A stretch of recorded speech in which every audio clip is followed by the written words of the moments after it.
آئیے یہ بھی مولانا کی زبان سے ہی جانتے ہیں کہ حضرت نے کیا لکھا ہے۔ مولانا لکھتے ہیں پیش از عثمان یک نساخ بود، فرماتے ہیں بھئی حضرت عثمان رضی اللہ عنہ سے پہلے ایک کاتب وحی تھا کہ او بنسخ وحی جد می نمود، جو وحی کی کتابت میں سرگرم رہتا تھا۔ مولانا لکھتے ہیں چو نبی از وحی فرمود سبق، یعنی جب سرکار دو عالم صلی اللہ علیہ وآلہ وسلم وحی کا سبق فرماتے ہو ہمارا وانوشتے در ورق، تو وہ اس کلام کو ورق پر لکھ لیتا۔ پرتوے آ وحی بروے تافتے، مولانا فرماتے ہیں کہ وحی کے انوار کی اس پر تجلی پڑی، او درون خیش حکمت یافتے، اور اس نے اپنے باطن میں حکمت کا مضمون پایا۔ آگے لکھتے ہیں اے نہا حکمت بفرمود رسول، کہ حضور صلی اللہ علیہ وآلہ وسلم نے بالکل وہی آیت لکھنے کا اسے حکم فرمایا، زی قدر گمراہ شد آمبو الفضول، مولانا فرماتے ہیں اتنی سی بات پہ وہ فضول گمراہ ہو گیا۔ کیا سوچا اس نے؟ کانچ می گوید رسول مستنیر، اس نے سوچا کہ جو کچھ یہ روشن ضمیر رسول فرماتے ہیں مرمرا ہست آ حقیقت در ضمیر، وہ حقیقت تو میرے دل میں پہلے ہی موجود ہے۔ پرتوے اندیشاش، مولانا فرماتے ہیں زد بر رسول، کہ اس کے خیال کا عکس حضور صلی اللہ علیہ وآلہ وسلم کے قلب اطہر پر پڑا،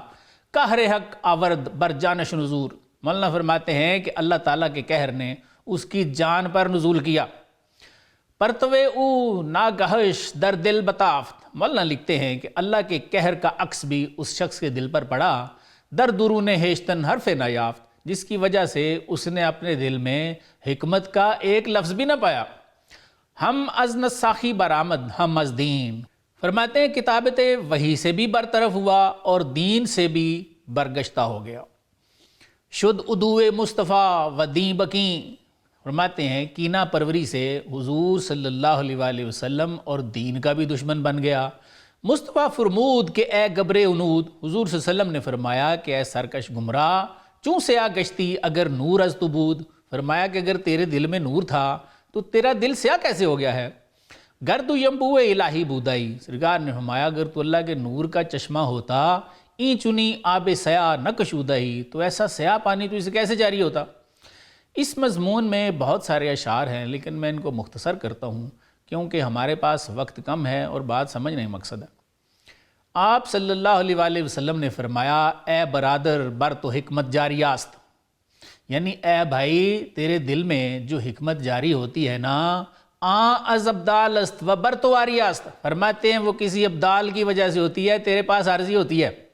تو اپنی سمجھ بیٹھتا ہے اس کاتب وحی کی طرح۔ مولانا ان کلاموں میں ہمیں دو سبق دیتے نظر آتے ہیں، ایک یہ کہ اللہ والوں کی بے ادبی ننگی تلوار پر سر رکھنا ہے۔ آدم علیہ السلام کے معاملے میں تو ابلیس نے بول کر بے ادبی اور گستاخی کی اور ہمیشہ کے لیے مردود ٹھہرا، لیکن کاتب وحی نے تو حضور صلی اللہ علیہ وآلہ وسلم کے مقابلے میں صرف سوچا ہی اور گرفتار ہو گیا کہ اس کے دل میں بھی وہی حکمت اور پاکی ہے جو حضور صلی اللہ علیہ وآلہ وسلم کے قلب اطہر میں ہے۔ نتیجہ یہ ہوا کہ وحی کی کتابت سے بھی معزول ہوا اور دین سے بھی گیا۔ دوسرا سبق مولانا ان اشعار میں ہمیں یہ دیتے ہیں کہ ہمارے دل میں اگر کوئی حکمت یا خوبی ہمیں محسوس ہوتی ہے تو وہ کسی اللہ والے کے قلب اطہر کا عکس ہوتا ہے، جیسے سرکار دو عالم صلی اللہ علیہ وآلہ وسلم کے قلب اطہر کا عکس اس کاتب وحی پر پڑا اور اس میں بھی حکمت جاری ہوگی۔ لیکن جیسے ہی اس نے اپنے دل کو سرکار کے دل جیسا سمجھا تو سیاہ دل ہو گیا اور اپنے دل کو حکمت سے خالی پایا۔ مولانا ہماری اصلاح فرماتے ہیں اور لکھتے ہیں من غلام آن کے او در ہر ربات، فرماتے ہیں کہ میں اس شخص کا غلام ہوں جو ہر منزل میں ہیشرا واصل ندانت در سماعت، فرماتے ہیں جو اپنے آپ کو معرفت کے دسترخوان پر پہنچا ہوا نہیں سمجھتا۔ آگے فرماتے ہیں بس رباتے کے ببایت ترک کرد، فرماتے ہیں بہت سی منزلوں سے گزرنا پڑتا ہے، تاب مسکن در رسد یک روز مرد، تب فرماتے ہیں کہیں جا کے ایک دن انسان اپنے مسکن تک پہنچتا ہے۔